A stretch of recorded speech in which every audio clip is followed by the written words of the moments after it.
auditeurs, auditrices qui nous écoutent à travers le monde. Parole vivante et d'espoir, votre étude maintenant arrive chez vous. Si vous avez déjà abonné à ma chaîne YouTube, partagez, faites des commentaires, like. Si vous n'avez pas encore abonné, abonnez-vous maintenant à ma chaîne YouTube pour pouvoir recevoir une nouvelle étude, une nouvelle réflexion chaque semaine. Avant de commencer, nous allons prier. Père Céleste, Dieu fort, puissant et grand dans les combats, nous te disons merci Seigneur pour ta grâce, ton amour infini que tu as manifesté envers nous. Tu as envoyé Jésus mourir à notre place pour nous donner la vie éternelle. Aujourd'hui, nous avons l'opportunité, l'occasion d'annoncer ta parole. Nous te demandons, Père Saint, de nous éclairer, de vous donner intelligence, afin que nous puissions partager ta parole. Parle Seigneur, ton serviteur écoute. Nous te prions non en vertu de mérite, mais au nom de Jésus, ton Fils qui vit qui est au siècle des siècles. Amen. Vous qui avez abonné à ma chaîne YouTube, je vous remercie. Vous qui m'avez aidé à partager la parole de Dieu, je vous remercie. Dieu va continuer à vous bénir pour ce grand travail. Si vous n'avez pas encore abonné, abonnez-vous maintenant à ma chaîne YouTube pour pouvoir recevoir une nouvelle étude. Nous avons déjà vu, n'est-ce pas, 8 clés. Nous allons voir maintenant la 9e clé. La 9e clé qui est prier avec ferveur. Maintenant, ça c'est la 9e clé. Prier avec ferveur. Qu'est-ce que ça veut dire? Le mot ferveur, c'est un mot féminin. Ou bien c'est un nom féminin. On dit la ferveur. Ferveur, c'est quoi? Ardeur, vivre et enthousiasme. Ouais? Ardeur, vivre et enthousiasme. Quel est le synonyme du mot ferveur? Synonyme du mot ferveur: ardeur, chaleur, effusion, élan, enthousiasme. Ok? Tous ces mots-là, n'est-ce pas, sont synonymes du mot ferveur. Prier avec ferveur. La 9e clé. J'ai connu un serviteur de Dieu fort dévoué et zélé qui disait souvent: frère, l'une des raisons pour lesquelles les gens ne reçoivent pas ferveur, prier avec ferveur. La 9e clé. J'ai connu un serviteur de Dieu fort dévoué et zélé qui disait souvent: frère, l'une des raisons pour lesquelles les gens ne reçoivent plus de réponse à leur prière, c'est qu'ils ne prient pas de tous les cœurs. Béni soit l'Éternel. Vous ne recevez pas, n'est-ce pas, de réponse à vos prières. Pourquoi? Pourquoi? Parce que, ok, pourquoi vous ne répondez pas de réponse à des prières? Parce que vous ne priez pas de tout votre cœur. Ok? Vous ne priez pas de tout votre cœur. Une des écritures clés qu'il citait était Osée 7, verset 14, où il est dit pourquoi Dieu n'écoutait pas les prières des anciens Israélites. La traduction de la Bible. Vous voyez? Il n'écrit pas vers moi du fond du cœur quand ils se lamentent sur leur couche. Qu'en est-il de nous autres? Prions-nous de tout notre cœur, de tout notre être? Lorsque nous prions, est-ce que nous prions de tout notre être? De tout notre être, notre esprit, notre corps, notre âme? Ou répétons-nous les mêmes prières? Ou répétons-nous les mêmes choses? Des fois, lorsque vous n'avez rien à dire, fermez votre bouche. Si vous avez, n'est-ce pas, cessez de prier. Si vous n'avez rien à dire, cessez de prier. Cessez de répéter les mêmes prières. Cessez, n'est-ce pas, de dire les mêmes mots, les mêmes paroles. Waouh. Prions de tout notre être. Ou répétons les... Prions de tout notre être. Ou répétons les mêmes prières, comme les païens. Ou encore murmurons-nous à moitié endormis quelques demandes à Dieu sans enthousiasme, juste avant de nous coucher. Souvenons-nous de l'exemple de Jésus, qui se levait tôt le matin pour prier son Père. Jésus est notre modèle, il est notre exemple, il est notre modèle. C'est un vrai modèle à suivre. Jésus est notre vrai modèle à suivre. Il se levait tôt le matin pour prier son Père. La prière était de première importance dans sa vie. Vous êtes chrétien, n'est-ce pas? Essayez de donner, n'est-ce pas, à la prière, n'est-ce pas, la première importance dans votre vie. Il la plaçait, excusez-moi, la prière était de première importance dans sa vie.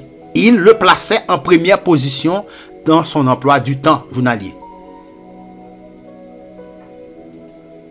Avant qu'un dérangement quelconque intervint, sans doute, il priait régulièrement tout au long de la journée. Hébreux 5, verset 7, nous relate les prières sincères et passionnées du Christ. C'est lui qui, dans les jours de sa chair, a présenté avec de grands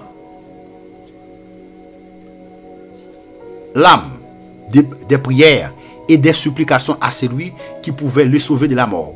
Il a été exaucé à cause de sa piété. Il est bon de pouvoir aller dans un lieu privé, dans un lieu secret, pour prier, comme Jésus nous l'enseigne dans Matthieu 6. Étant seuls, nous pouvons mieux implorer, nous purifier, de nous délivrer de nos tentations ou de nos difficultés pendant la dernière nuit de sa vie humaine. Quand Jésus savait qu'il allait être arrêté et crucifié, il supplia son Père. Il avait adressé, n'est-ce pas, une prière à son Père. Waouh! Waouh, waouh, waouh, waouh. Dans une prière fervente pour aide et délivrance, étant en agonie, il savait, n'est-ce pas, qu'il allait mourir. Il priait plus instamment et sa sueur devint comme des grumeaux de sang qui tombaient à terre. Regardons ensemble. Luc 22, verset 44. Luc 22, verset 44. Luc 22, verset 44. Lisons ensemble. Luc 22, verset 44. Waouh. Étant en agonie, il priait plus instamment et sa sueur devint comme des grumeaux de sang qui tombaient à terre. Waouh. Jésus implora son Père de façon tellement intense et passionnée que ses vaisseaux capillaires éclatent littéralement, le sang se mélangeant à la sueur. Dans notre société moderne, séculière et hédonisme, nous devons comprendre que nos besoins essentiels sont premièrement spirituels. Nos besoins essentiels sont premièrement spirituels et non matériels. Nos besoins essentiels sont premièrement spirituels et non matériels. Je ne dis pas que nos besoins matériels ne sont pas importants, mais nos besoins essentiels sont premièrement spirituels, en rapport avec notre Créateur et avec l'éternité. En rapport avec notre Créateur et avec l'éternité. Béni soit l'Éternel. Béni soit l'Éternel. En rapport avec notre Créateur et avec l'éternité.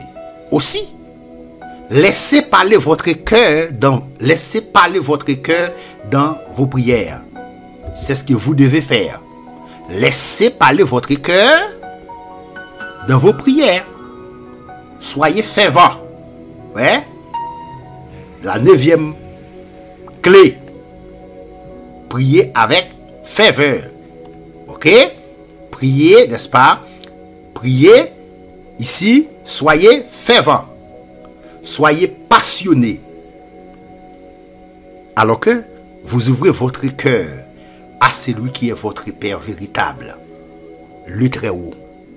Le Très-Haut, il s'appelle le Très-Haut. Le Très-Haut, El Elyon en hébreu. El Elyon, le Très-Haut, dont la demeure est éternelle et dont le nom est saint. Ésaïe 57, verset 15. Je vous dis merci. Si vous avez aimé cette vidéo, cliquez sur j'aime pour soutenir la chaîne. Si vous n'avez pas encore abonné, abonnez-vous maintenant à ma chaîne YouTube pour pouvoir recevoir une nouvelle vidéo. À la prochaine pour une prochaine vidéo.